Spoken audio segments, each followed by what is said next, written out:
Want your boss to put some real action behind the rhetoric when they talk about making your workplace more inclusive?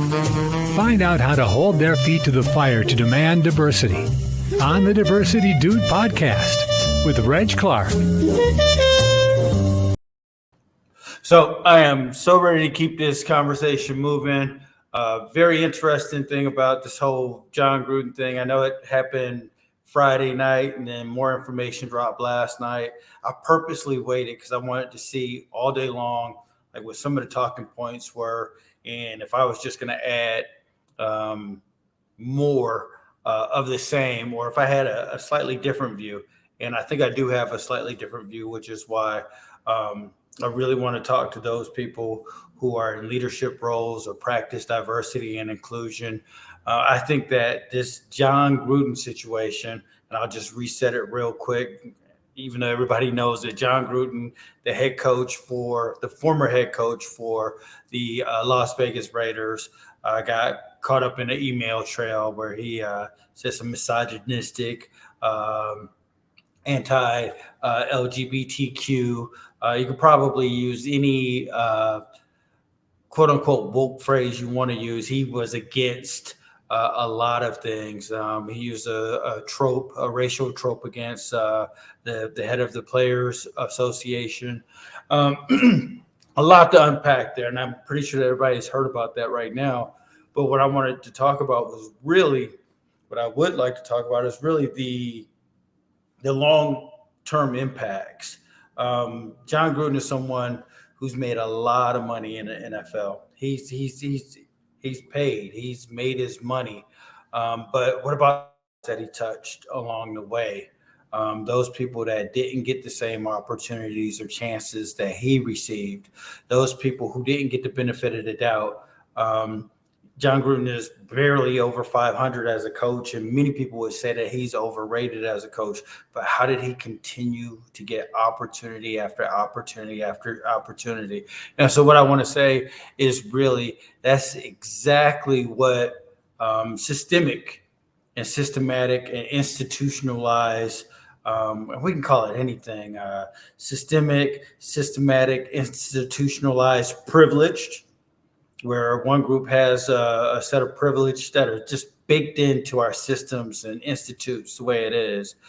We could call it systemic, institutionalized, systematic exclusion, where one group is constantly marginalized or any one group is constantly marginalized and cut out of opportunities. Most commonly, you hear it called institutionalized, systemic, and systematic racism. And again, in my past podcasts, I kind of speak against going against racism because once you drop that R word, then the whole focus is on racism and it takes away from the conversation. So let's look at privilege and let's look at exclusion. The idea of institutionalized, systemic, and systematic privilege. And I keep saying those three words because I want people to really get those and understand what that means, okay? Institutionalized, systemic, and systematic privilege, where one group has all the privilege. Even when things go wrong, they tend to get the benefit of the doubt. Here's a gentleman, Jon Gruden, who's been around football for a long time. Even when he took over the Tampa Bay Buccaneers before they won the Super Bowl, many people are of a belief that Tony Dungy, who happens to be a black coach or was a black coach, he's a commentator now for NBC, but many people believe that was that Tampa Bay team that ultimately won the Super Bowl was Tony Dungy's team, and that Jon Gruden was a benefactor of it, didn't do anything, just was able to come in and take over the team. Now, he still had to coach it, so he still gets some props for that. But what I'm still saying is that idea of that privilege, that an individual gets a privilege that's not even something that they really have to work for. They just have to be around the right people at the right time, and that privilege is afforded to them. When he signed a contract with the Las Vegas Raiders 3 or 4 years ago, again, he would have been in his fourth year this year. 10 years, $100 million. for an individual who is barely over 500 as a coach. So by no means a legendary coach, by no means headed to the Hall of Fame as a coach, but yet opportunity is afforded to that individual. So that's what we talk about when we talk about privilege. Now let's talk about this idea of institutionalized, systemic, and systematic exclusion, where there are other individuals who don't get those opportunities. And one of the things you can do is just look at any coaching tree in the NFL, and you'll see where there are a ton of players who have lineages from other coaches that have gotten opportunities to be on staff. Unfortunately, that's not equitable across race lines. So those opportunities that were afforded to Jon Gruden, there were many players, or many coaches, I should say coaches. There were many coaches who were constantly trying to break in and get that big shot. And if they got that shot, it was a quick hook, maybe a year, maybe you get 2 years if you're lucky, but very few coaches of color had that opportunity or the luxury to be able to go through a losing season and still feel like there'll be another opportunity after this one. If this opportunity fails, there'll be another one waiting for me, and a big payday on top of that. So that's what I mean by the exclusion piece. And then let's take it a step further. And while a person like Jon Gruden was in charge, is it feasible? Is it plausible? Is it possible that those same things that he had put in emails are the same things that he used to make decisions when it came to personnel on the team, personnel in the front office, many things that this man had control over? And I find it hard to believe that he would feel that way in his heart. And he had to feel his way in his heart in order for that to come out in the email. More than once, over a 7-year period, he had to feel that way in his heart for that to come out in the email. So I thought it was very disingenuous of him to say, yeah, he didn't mean to hurt anyone. But I'm not talking about just the people he hurt in the form of an email, or if that email ever got out, that their feelings would be hurt.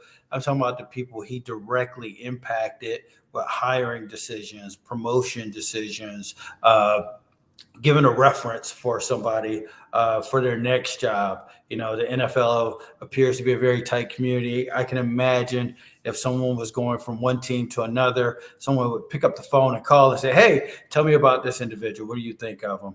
And if Gruden's emails are any indicator of what his response may have been, I just wonder how many people were negatively impacted by that.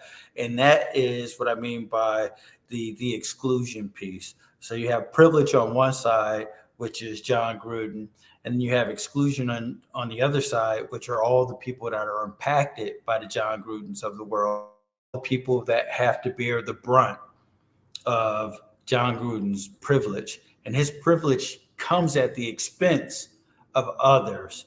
So I'm going to close on this part right here. This is another part of privilege as well. Everything I've read in the news and everything I've heard is there were over 650,000 emails, 650,000 emails. And it appears that Gruden is the sacrificial lamb.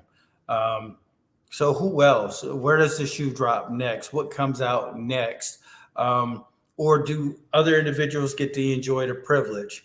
Hey, John, thank you for falling on the sword for us on this one. We'll keep our privilege, thank you.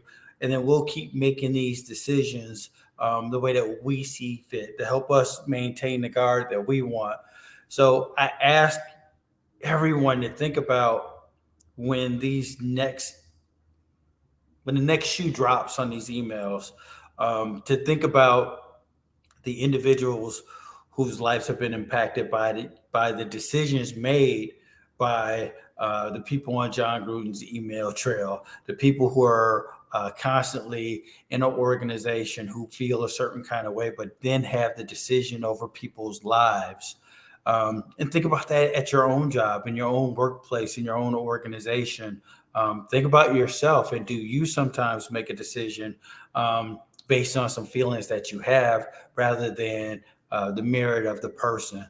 I think I'm going to pay the meter and park it right there. Thanks. Tune in each week as Reg Clark shows you how to demand and implement diversity and inclusion at your job. To hear more, check out his previous shows on ShalettaMakesMeLaugh.com.